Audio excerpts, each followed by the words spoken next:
Hello and welcome to episode 2 of the Discussing Film Newscast. This week we're going to be talking about the BAFTAs, casting news for the new Indiana Jones film, and a bunch of streaming news. I am Michael Slavin, and as always I'm joined by Beatrice and Shazad. So, starting off this week, unfortunately there is actually some sad news to report, and we felt that it was important to sort of acknowledge this at the top end of the show. Helen McCrory has passed away at 52. She was a massively famous and incredible actress, famous for playing Narcissa Malfoy in Harry Potter and starring in Peaky Blinders alongside numerous other projects over the years. It was announced by her husband Damian Lewis, who released a statement on Twitter, as well as soon after Jason Isaacs, who played her movie husband in Harry Potter, also released a statement about her death, which she sadly passed away at 52, which is, incredibly young. So obviously huge condolences to their whole family, and like I said, it's incredibly sad. We just wanted to mention it up top. So this week, the big piece of news was the BAFTAs, which took place on the 10th, with next episode being a huge Oscar spread based on the Oscars taking place next Sunday. We thought we'd talk about this and what it means and our sort of little final predictions for the major categories. The big news that comes out of this surely is that best film going to Nomadland. Where do you think this sets things up heading into the Oscars? So obviously Nomadland won Best Picture, which everyone's expecting it to win Best Picture at the Oscars now. And Frances McDormand, she won Best Actress. But, which is weird because we talked about this last week, that basically a different major actress won every single, other award ceremony. Mm-hmm. So it's kind of a toss-up when it comes to the Oscars. But you have to think that Carey Mulligan wasn't nominated this year. Mm-hmm. So it's kind of hard to tell because it's not like the slate is exactly the same. Yeah. So that's what stood out to me. Mm-hmm. The big surprise for me was actually Anthony Hopkins winning Best Actor for The Father. I think it's not as surprising when you consider it's the BAFTAs, and with sort of British culture, having this sort of old stately actor and this old stately incredible performance in The Father. It's not maybe as surprising, but I still would be incredibly shocked if he somehow won it over Chadwick Boseman. And if it wasn't going to be Chadwick Boseman, I would expect, Stephen Yeun or Riz Ahmed. But Anthony Hopkins ended up winning with The Father. Do you have anything to say on that or no? The thing with the Best Actor category, if you look at all the winners over the past 10 years, side by side, mm-hmm. It's not the most promising category, and a lot of older established actors usually do win, or people that the Academy thinks are overdue for an Oscar. Like Gary Oldman when he won for his performance as Churchill, which was not the best performance of that year, but it was a thing of, Gary Oldman hasn't won one. He does this old stately performance as someone we like. Sure. Yeah, exactly. That's what I'm thinking of when you bring up Anthony Hopkins. I'm thinking of Gary Oldman. Oh my god, imagine if he'd win again. Is he even nominated? I don't know. I don't believe so. I don't want to think about it. Actually, no, he is. I believe he is. He should not. Gary. Yeah, from the top, that's we should also say the we're thing not. With, Francis, Mank is not a friend of the show, let's say. We don't have to get into that right now. But yeah, that's why it's interesting. I don't know. It's important to state our biases.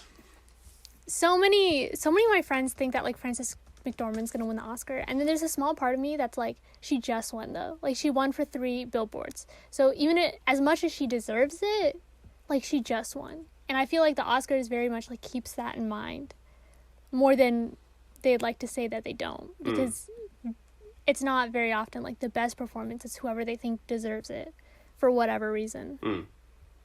Yeah, I personally also believe it'll go to Frances McDormand. It's it's a very split field, but she's been the most consistent in terms of the smaller little awards from way back have been predominantly going to her. There have been other ones here or there, such as I think the big competitor for her would be Viola Davis, because with Chadwick Boseman seeming very likely to win Best Actor, it's very possible that Ma Rainey's Black Bottom could have a much bigger Oscars than a lot of people are expecting. But yeah, it's possible. It's possible.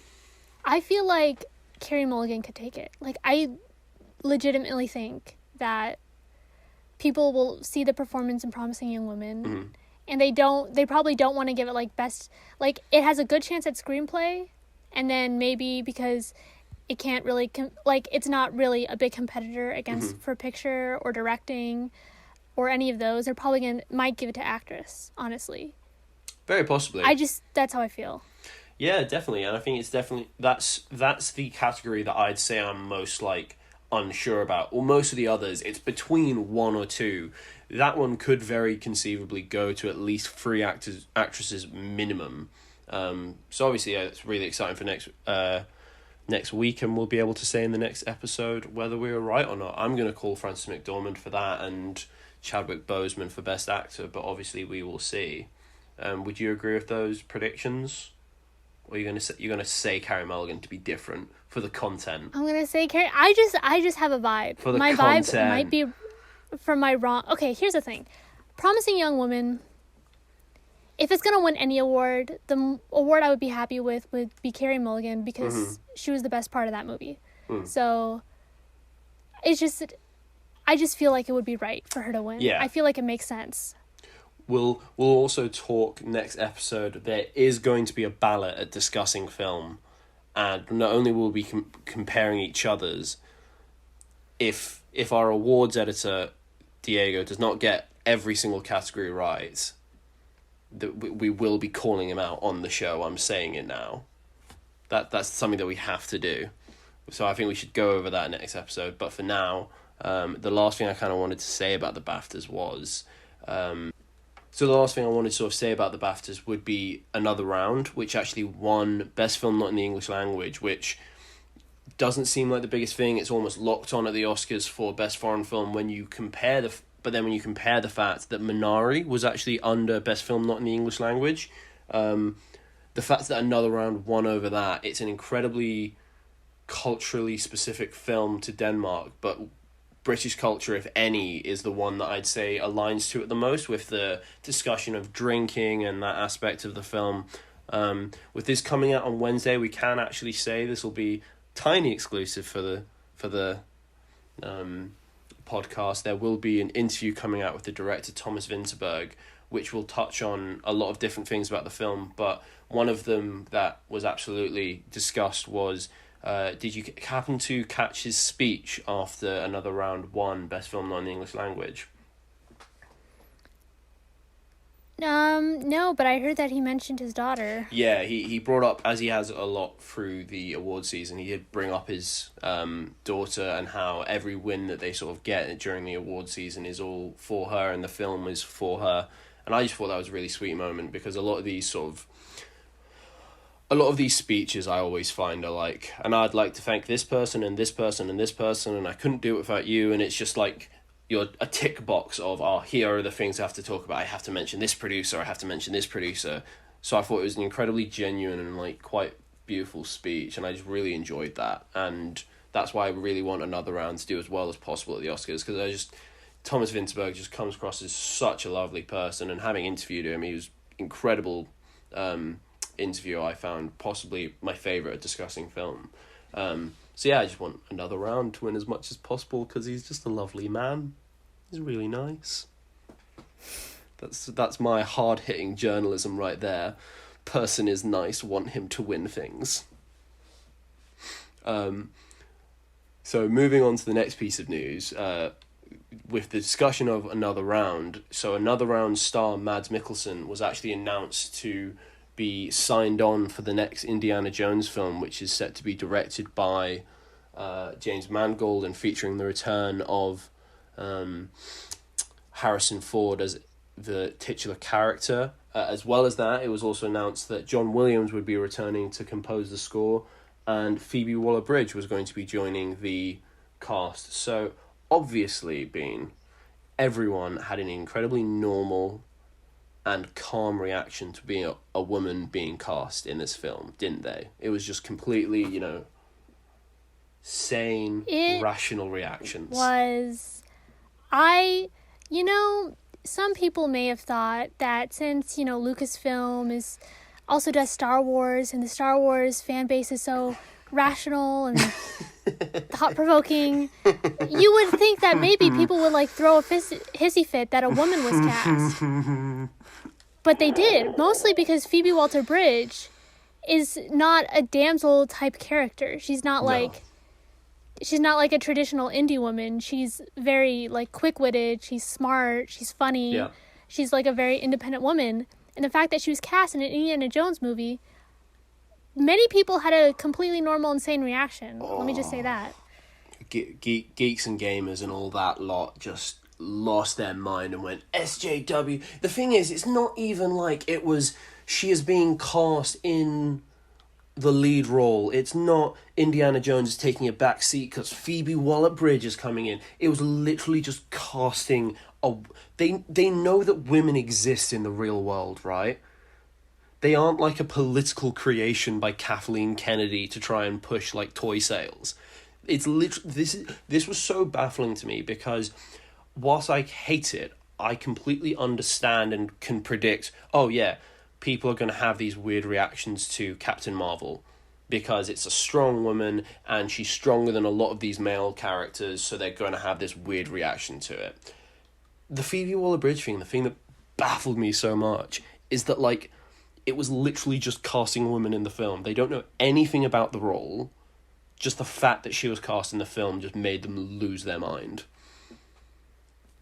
I think part of it is that it's so obvious that she will probably not be a love interest. I feel like if it was obvious that she was a love interest, I don't think it will be. I think people are saying that she's probably going to be an up-and-coming archaeologist, and he's going to be kind of like her mentor, which I can definitely see.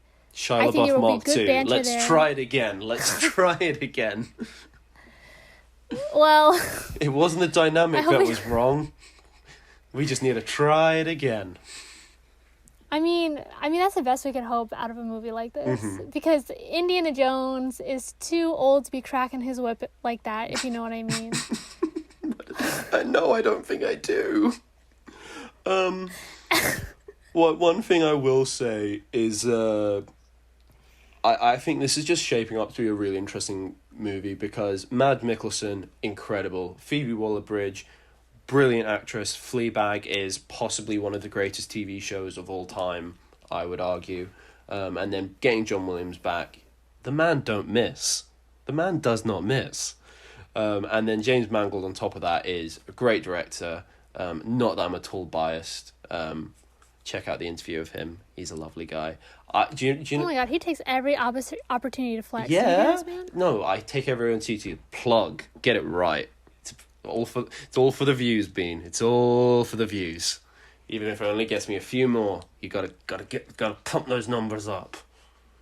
No, it was a really funny thing, because I remember I went into the interview and they were like, you can ask anything about Logan, you can ask anything about this, anything about that, and they were just like, don't say the words Indiana Jones. We have a sniper trained on you. If you say the words Indiana Jones, we will kill you and your family.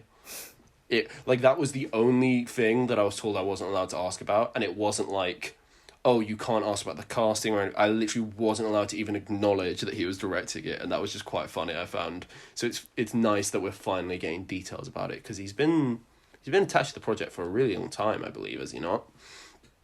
Yeah, I've been hearing about this for years now, and stuff's finally coming out, but we still don't have a lot of details. Yeah, almost since right around Logan, I want to say, was it not? No clue. I believe around Logan was when it first came out, after the release of that. I could be wrong, and I often am, but yeah, I just think that's interesting news. It's great casting, and anyone who has an issue with Phoebe Waller-Bridge being in it, stop listening now. We don't want you. Go away. You're weird. Yeah.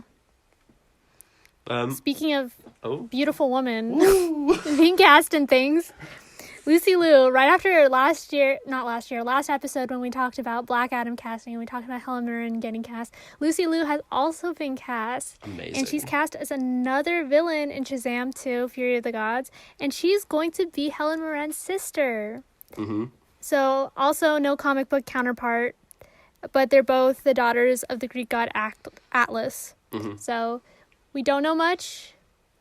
We straight up still don't know who Rachel Zegler is playing. I'd imagine some people think it's related. Yeah, I think it's likely to be a trio of villains because just having two of them feels like a weird dynamic, whereas the idea of like a trio of them, two older, one younger, like upstart, just kind of makes sense with the casting. But again, I'm often wrong, so I think it's a disgrace that they've stolen the character of Calypso from Pirates of the Caribbean and Percy Jackson. I don't know how to tell you that Calypso existed before those properties. That cannot be proven. You cannot tell me I am wrong. I can put you on a Greek island some 4,000 years ago, and you can figure it out for yourself. Mamma Mia prequels, or you can just take my word go. from it.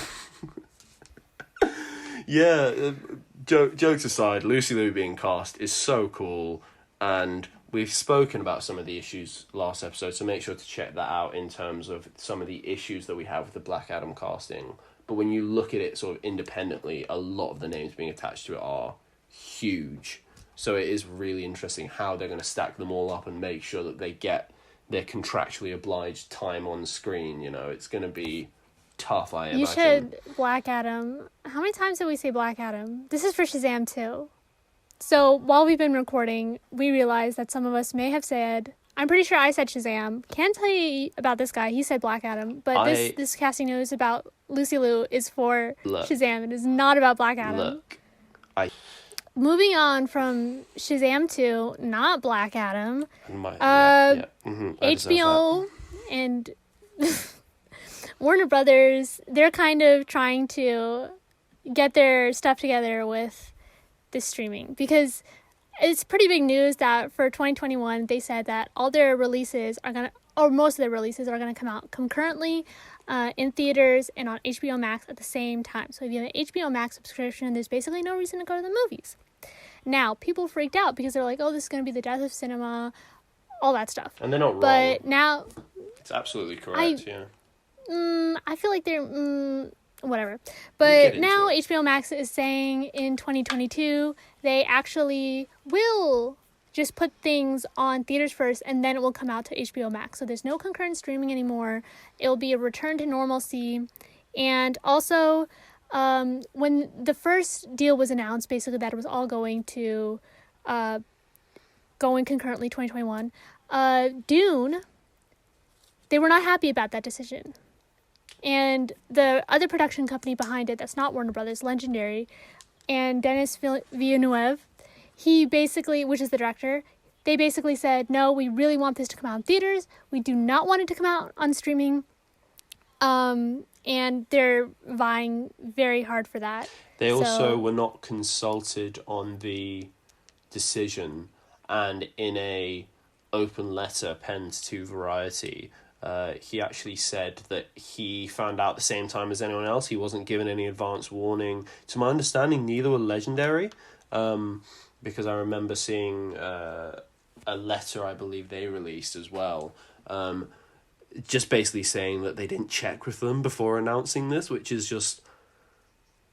Warner Brothers are a fascinating company because they are a billion-dollar company, and sometimes the decisions they make would just require the most basic level of, like, should we, just not do this incredibly dumb thing? Just one check, and the decision wouldn't have been made in the way it was. But, sure. We can talk about... I personally feel very strongly about the fact that if they release it same day, next year, the film industry and cinemas are going to be in such a tricky place financially with all of the after effects of COVID, and the fact that it's not just going to turn around one day and everyone's going to want to go back to the cinema exactly the same as before. Even if COVID went away tomorrow, there's still going to be that anxiety, which is going to have a huge effect, I believe, on numbers, on the people going through and going to the cinema. And if you have that option inbuilt to just stay at home and watch it, for many people, it just feels like the rational thing to not risk going outside, to not risk contracting anything if there are any lingering after effects of COVID. So if they were to do that, I think it would massively, massively kill not just the cinema industry, but a lot of these franchises. Because you mentioned, Bean, to me that what does it actually mean for Dune if they make this decision? Yeah, so Dune cost a lot of money, and Denis Villeneuve, he basically wrote an open letter to Variety, and he said this decision could kill the Dune franchise because it needs to make back its money. And also, he said, point blank, Dune is by far the best movie I've ever made. My team and I devoted more than 3 years of our lives to make it a unique big screen experience. So he's afraid that if Dune underperforms, if it doesn't make its money back, then it's going to kill the entire franchise and all the work, everyone involved, this huge thing will just go under. But HBO Max is kind of concerned because they're like, oh, if we give the pass to Dune, that other movies and other like studios they're partnering with will also try to like exploit that loophole. Not really a loophole, but that exception. So we'll see what happens, but they've been going back and forth about this for a while. Yeah. And they still don't know. I personally think that surely in the end, just on a basis of they've just got all this goodwill with filmmakers over releasing the Snyder Cut, and if they play it again, trying to predict Warner Brothers is mental. So I can say all of this and it doesn't mean that they're going to actually do it.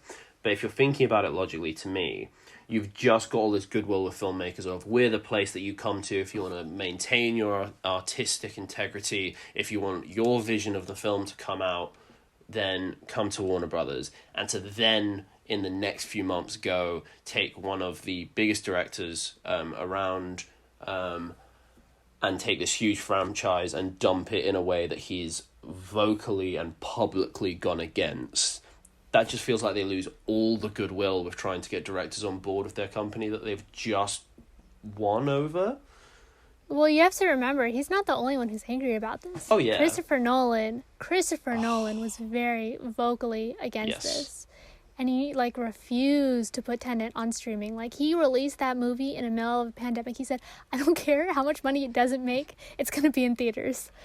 Yeah, that was a decision. I do not have the energy to get into like the whole Tenet thing because it's such a confusing situation where he is right in his opinions on HBO Max, and I understand he was sort of trying to help theaters, but Tenet coming out when it did and almost being forced out was a decision. It wasn't good for theaters. No. I heard that basically Tenet kind of, I don't know if it was Tenet alone, but it kind of forced theaters to reopen, and they didn't get the amount of people. They didn't make enough money to keep those theaters open. Yeah. So that's when No Time to Die was pushed back, the James Bond movie, Regal was like, we can't stay open. Like, even in places we're legally allowed to be open, we're going to have to close all our doors because the crowds will not be coming in enough to sustain us. So for us, it's better to just close our doors. And that's what happened. I think Regal opened back up again. So things are looking up for movie theaters. I do not think that movie theaters will go away, even after the pandemic. No, obviously not. Because it's such, like, an ingrained pastime in American culture. Like, a lot of people, I think, if they like films, to them going to the theater is about watching a movie. But to a lot of people, it's about, like, it's like a pastime. Yeah. It's like going out to eat, or it's just something to do with your time. It's something fun to do. And a lot of it's about experience. Like, especially in action movies, it's going to feel different on a big screen, but I don't think the average person cares that much if it's on, like, a big screen or, like, a small screen. You know, Yeah. like they want the experience of going to see in the movie, but it's not like a huge thing. That does actually remind me, though, it's not a huge point, but it is also particularly relevant, I think, with the ArcLight Theatre closing down in America. That's a huge, iconic theatre, and so many people in the film industry came out about that, and it's really sad that that's being closed down, and it's not a great sign for the film industry, but I think, as you kind of mentioned, hopefully cinemas will be able to continue past COVID, and it's not long to go now, and we should hopefully be able to all get back into the theatres. Yeah, but ArcLight's a smaller chain. Mm-hmm. It's just really kind of a landmark. Yeah. A lot of theaters have been suffering. Mm-hmm. But I'm just saying, if filmmakers cared that much about the dome, open your purse. We see you, Christopher Nolan. Like, Rian Johnson, we know the deal you cut with Netflix. We know how much money you have.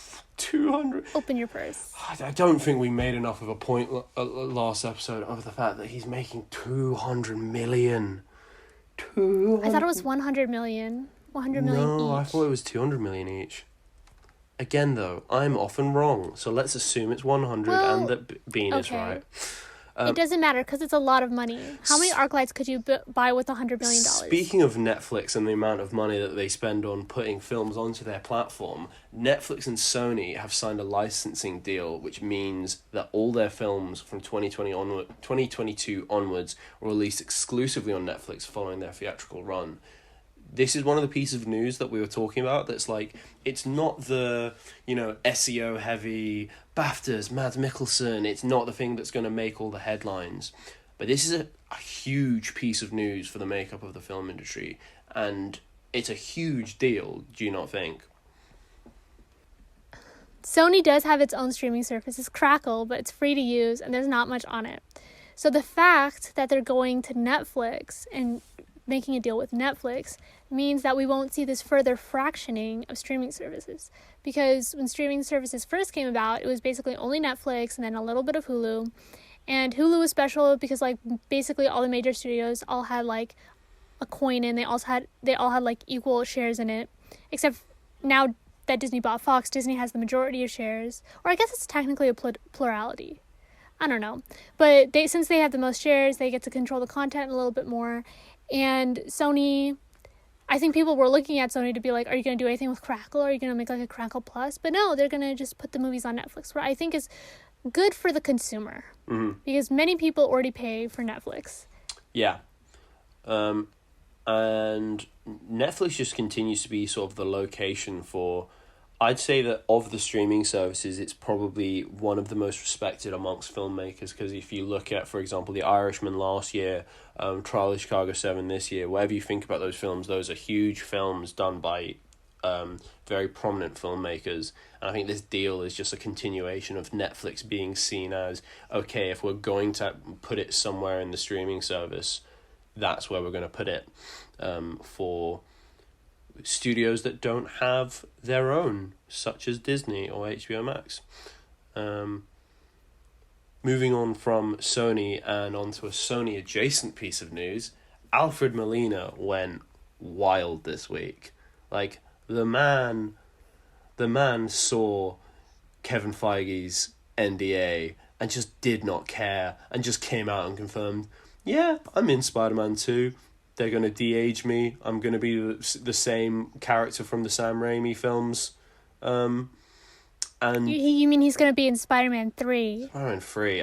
No Way Home. I am really not smart today. This is really not good. But, we move. We're just going to continue with it. We're vibing with the episode. It's fine. I mean, you're confused because he died in Spider-Man 2? The movie ends like the original Sam Raimi movies. Well, he says it in his article. It's the headline. But he dies at the end of the movie. But now Alfred Molina is like, he's like, no one ever really dies in this universe. So yeah, basically, he mentioned that John Watts said to him, no one dies in this universe, which, again, everyone reacted to that in a completely sane and normal way, as Twitter always does. Spidey, I do not care about them. I do not care about Spidey Twitter if you're here from Spidey Twitter, I don't care about your opinion, okay? So funny. Just listen. Everyone has a different interpretation of Spider-Man. They have a different interpretation of how the continuity should go. All these things. Just sit down and consume the movie. I'm going to go on a little rant here. The speculation around this movie is insane. Mm-hmm. It's insane. People are like, the multiverse, this, that, like, this is what it means for the future of Spider-Man.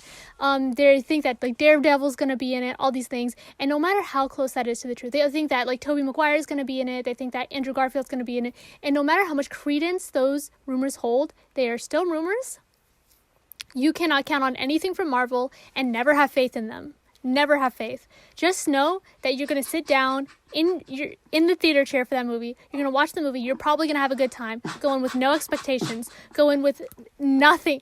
Just sit down and consume the movie. Like, do not have expectations for Spider-Man, because everyone has different expectations and different things for how they want the Spider-Man movies to go. And it never like pleases everyone. So just please sit down and eat your food. Is Kevin I love Feige Spider-Man. holding you at gunpoint? Just Okay, consume. listen. Don't think. Stop. Just consume. Everyone just... I think you've solved Spider-Man discourse. I think we're good now. Like, we don't have to worry about it anymore. You've solved it. Yeah. Okay, let me just say. My favorite movie of all time, my favorite Spider-Man movie, one of my favorite movies of all time, is Spider-Man 2. I love that movie with my whole heart. And yes, even Spider-Man Into the Spider-Verse, which I do love dearly, it cannot hold a candle to Spider-Man 2. So every Spider-Man movie I go into, I don't care if you disagree, this is my opinion. So every Spider-Man movie I go into, I hope that I will feel a little bit of the way I did during Spider-Man 2. And Spider-Man Into the Spider-Verse definitely gave me some of those feelings. But I think that they all have this conception of what they want this movie to be. And and it's just never going to get there. It's never going to get there. It's going to be different every time. So hey, just leave your expectations at the door. He said he's going to use de-aging technology, ain't that? I would like it to be noted on the podcast that Bean did not want to talk about this. Bean was like, what are we going to say about it? What interesting... And you've gone and done 100-word-a-second rant. I'm just saying, because this has been stewing in me for a long time. I can tell. I think it's very obvious. The MCU Spider-Man will never be my favorite, but I'm tired of people fighting about it. I'm tired of people just endlessly posturizing about this stupid franchise. It's fun. So sit down and have fun, or don't watch the movies. Like, as much... Daredevil is was my favorite TV show for a while. I love Daredevil. If Charlie Cox comes back in this movie, I will be elated. I will probably cry in the theater. No joke. Mm-hmm. But I'm not going to go into that movie with that expectation, because I'm smart, okay? I'm smart, okay? Before Spider-Man Homecoming came out, they were showing behind-the-scenes footage of, between Liz and Peter kissing. That never happens in the movie. Marvel is constantly trying to trick us. Do not fall for their lies. Do not fall for your hopes. Just sit down and watch whatever's coming towards you. Tap twice if Kevin Feige is holding you at gunpoint. No? Okay. Oh, okay, sure. So he's already got to Alfred Molina. Bean was clearly next. I don't know why he's picked on her, but, sure. So, I feel really... I want to move on to the next piece of news, but I'm just a bit like... I don't really know what to say. The fact that... I mean, how do you feel about it? Yeah, sure.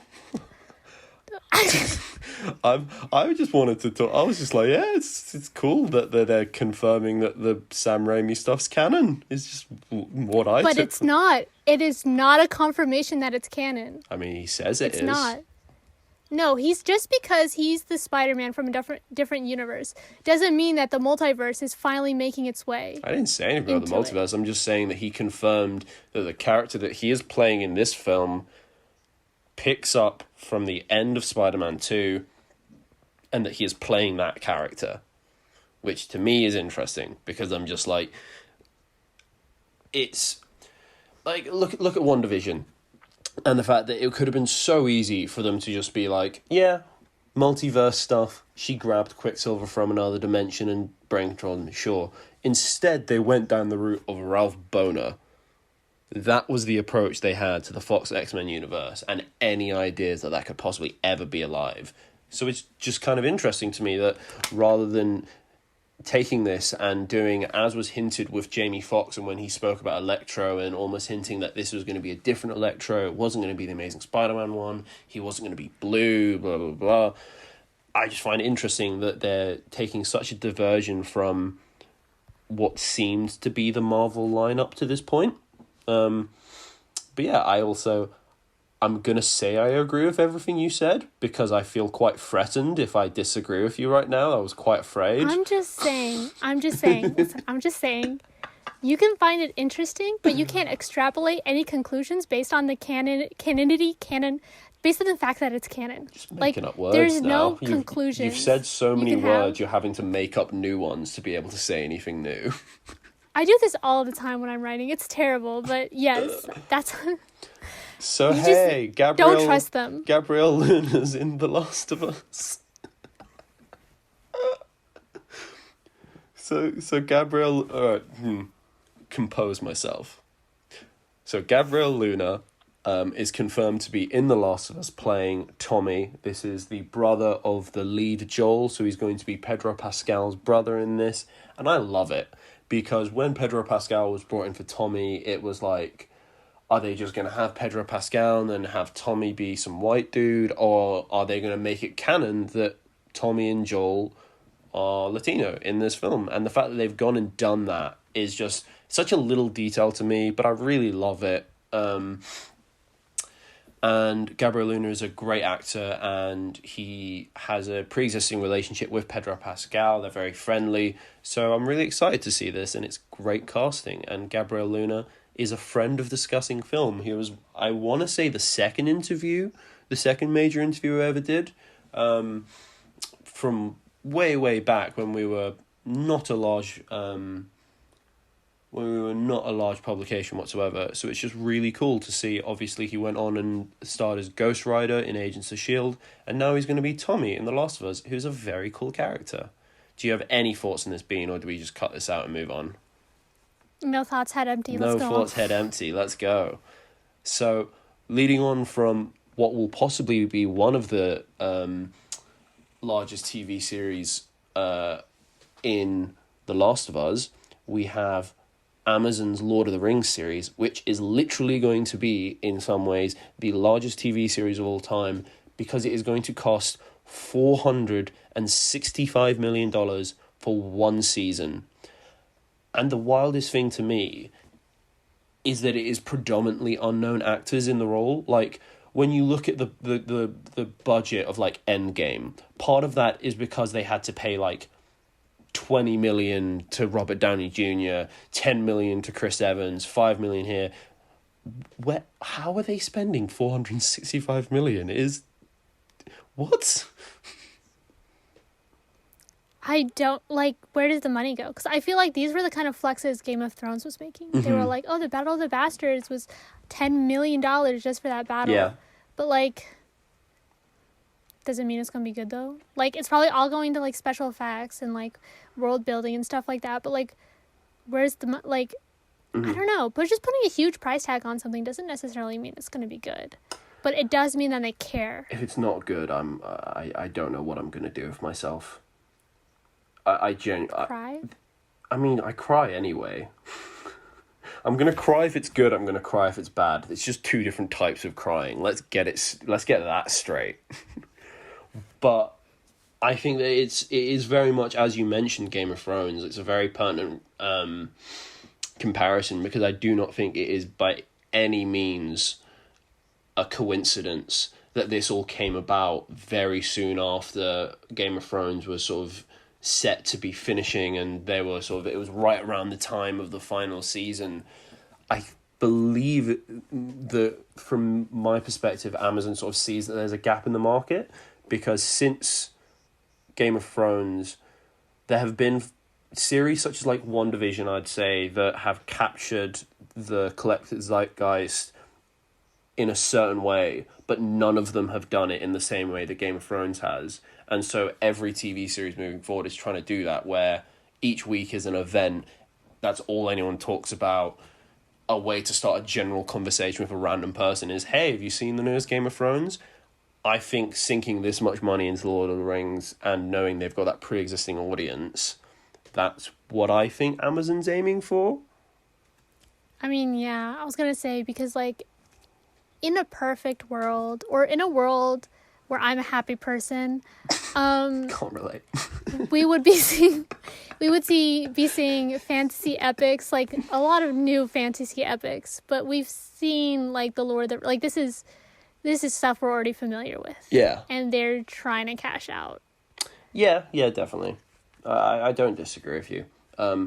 One thing that, just last thing on this point before we move on, I do want to say, which is actually I find quite interesting when you look back and you try and examine the different strategies of the different streamers, because I think Netflix and Amazon are the polar opposites, where Netflix just throw out anything and everything. Sometimes they'll spend all the money to make something and then give it no marketing and just dump it, and it just dies on release. I find it really interesting that Amazon aren't going for that thing of like it's not constant content with their TV output. It's like they'll have The Boys, which they'll sink a lot into and a lot into the marketing. They'll have Invincible, where the cost for that alone must have been so expensive, and it's a big comic, but it's not to the point where it's like a surefire home run. And then with Lord of the Rings and the amount that they're sinking into it, I do find it interesting that they're going for like very specific projects, that they're putting all their eggs in those specific baskets. I just keep looking at 465 million. God. You everything that you've mentioned have all been adapted properties, and they all have a built-in fan base. Yes. So it's not like you're talking about true original movies from Amazon, because Amazon does make a lot of original movies that do not do that well, and they don't care that much about. But it seems like they know where their moneymakers are. And let's not forget The Tick, which got canceled after 2 seasons. It was also based off of an old TV show. Love of my life. But now, because it wasn't gory enough, I guess, for Amazon Prime, it's gone. Are you just using this episode as therapy? Because it feels like you're really trying to get some stuff out. And I understand, like, everyone should go to therapy. It's great. I would encourage it.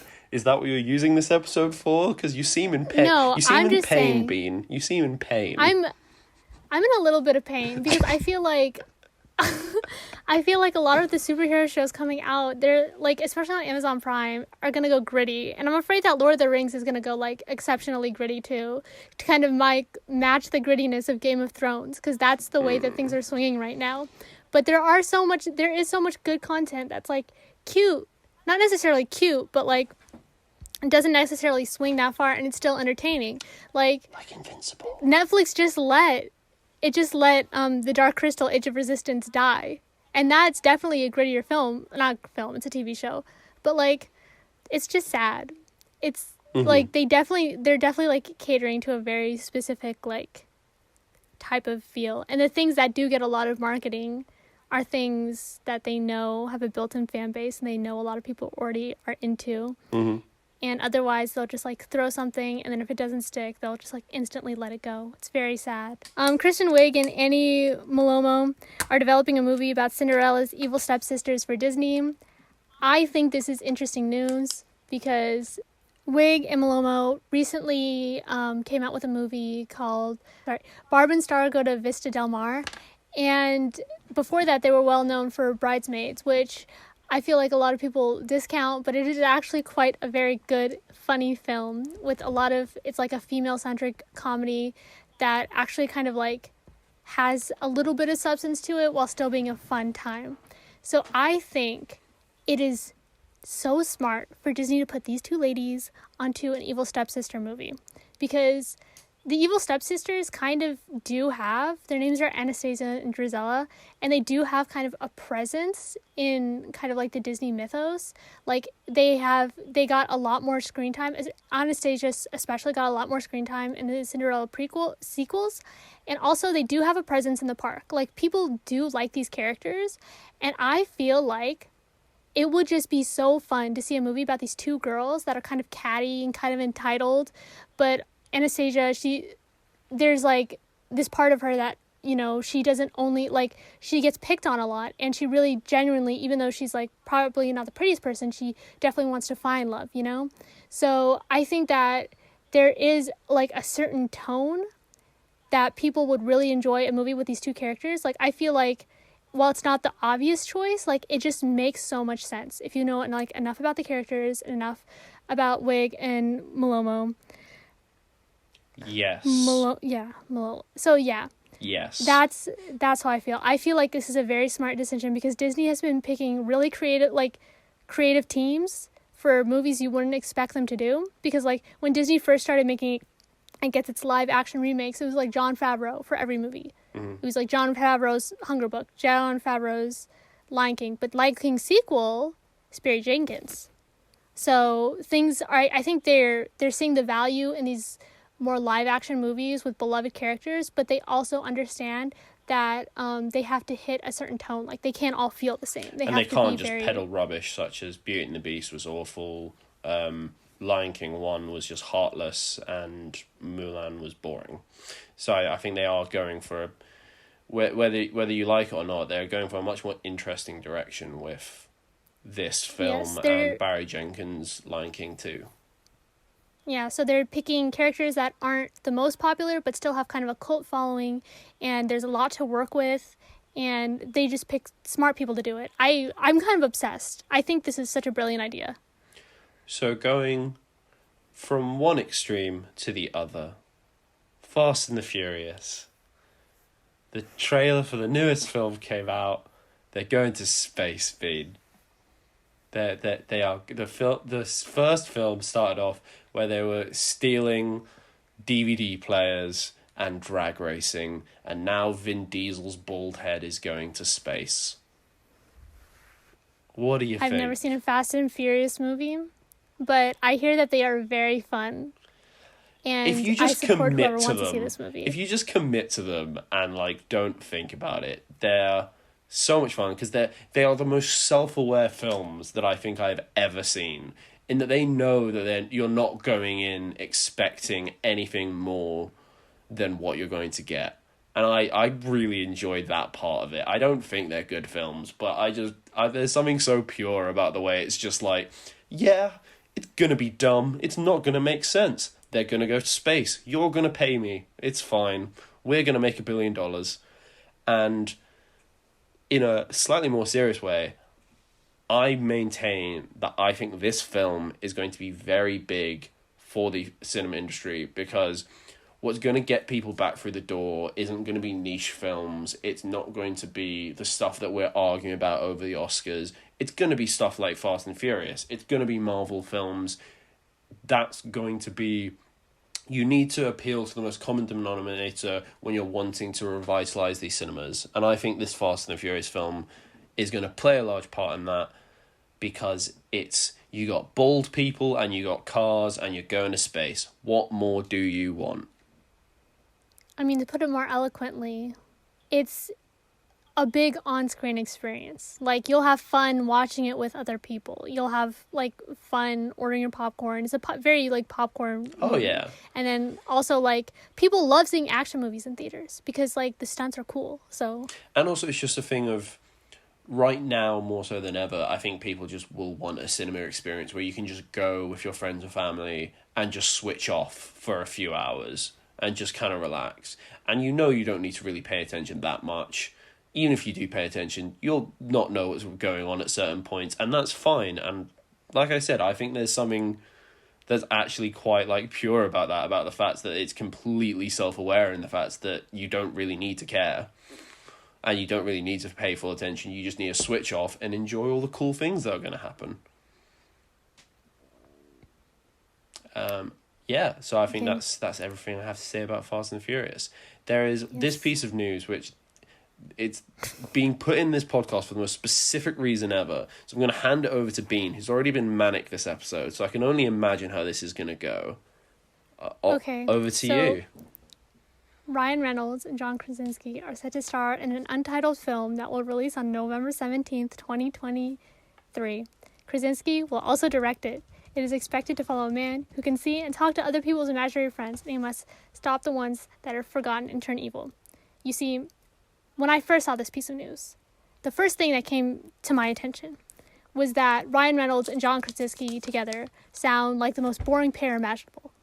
I do not want to see a movie with them in together. I do not think they can lead a movie together. The second thing I noticed is that Krasinski is also directing, which I'm not sure what that means because the only thing we've seen him direct is like A Quiet Place. So will this be more horror? Who knows? And then the third thing I noticed is when someone on Twitter named Superyaki was like, this is the exact same plot as the Disney Channel original movie Don't Look Under the Bed. And I actually saw that movie. I've seen that movie multiple times. The last time I saw this movie was in October. And I was like, you're right. It is the same plot as that movie.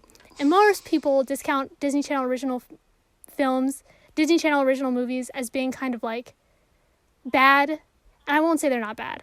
But I will say this one's actually good. In the fact that like, if you watch it as like, it's actually like kind of scary and it has like actual heart to it and it's kind of corny. It's definitely corny. A but Disney Channel original movie is corny. I Okay. cannot believe it. But it's like corny and scary and heartfelt and it's all these things.